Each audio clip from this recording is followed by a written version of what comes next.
frequently, and that was Philippe Kuba coming out of his own zone. And right here, Boogaard and Laraque. We figured this would happen. We definitely figured this would happen. I don't know if it'd be this quick, though. Well, Boogaard has him in height. Got a reach on him. But they both are pretty big men. Well,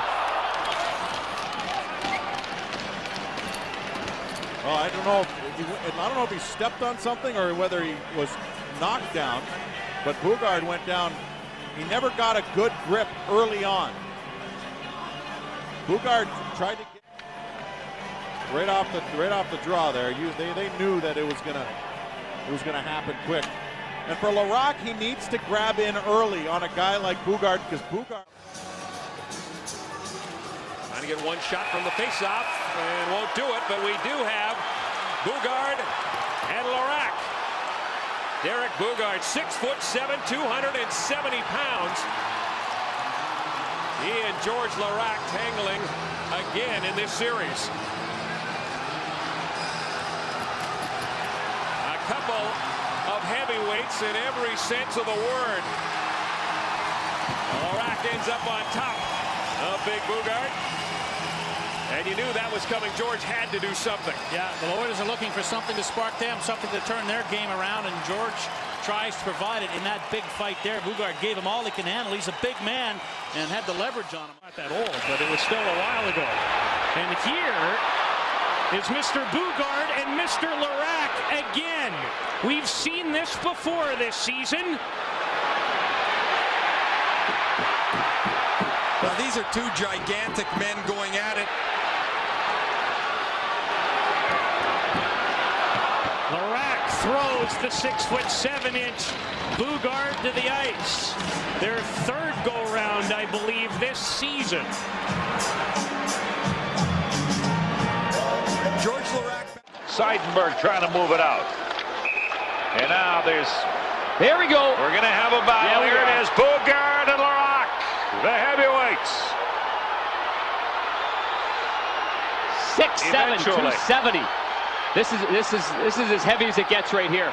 Much anticipated. George Laraque's given up 30 pounds for crying out loud.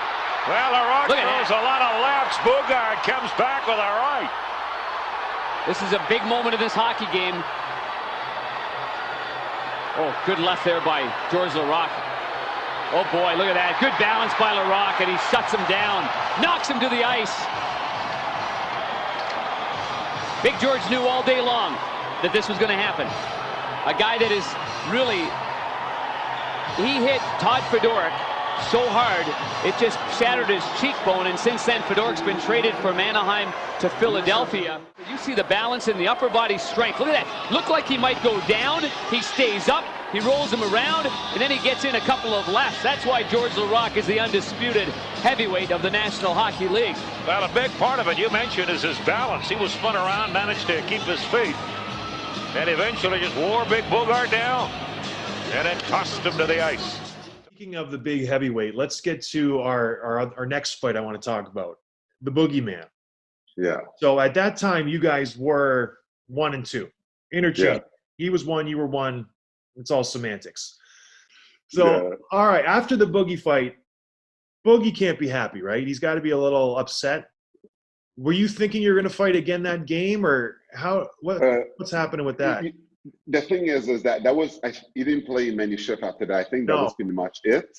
But the thing is that I fought him many times after, and never had problem fighting Boogeyman after. And I was always nervous, but not as much as the first time, because after a while you get to know somebody the way he fights. Yeah. And because Boogie was trying to take my head off, and he wasn't thinking, it was an edge for me, it was an advantage. Because when you fight, you can't just try to take the head somebody's head off. You got to think. You got to be exactly in control. He was out of control, because if you just go for that haymaker, it was easy for me to escape it, to hold him the right way, and to control him, to control his whole body. And that's what I did. So if you look at every fight that I had with him, I never had a problem with him. He's never hurt me. I don't even think he's ever touched me even in a fight, because of the way that we fought, and I knew how he was.